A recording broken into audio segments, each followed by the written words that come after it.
Feminina. Aqui é auditório Neuzinha Galeno. Neuzinha Galeno. Construído aqui é uma parte nova, entre aspas. A Neuzinha Galeno foi irmã. Foi neta e Neta. foi a diretora da casa.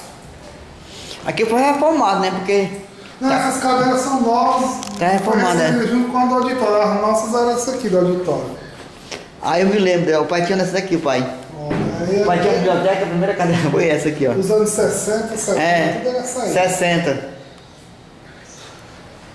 Aí as diretoras começam com a fundadora Henriqueta Galeno até a última Tusaína, né? Tu lembra de tudo isso? Essa é um depósitozinho aí que a gente guarda, as peças, um quintalzinho que a gente tem no futuro fazer uma área de leitura, né? Deixar assim as plantas, só urbanizar um pouco mais, limpar assim.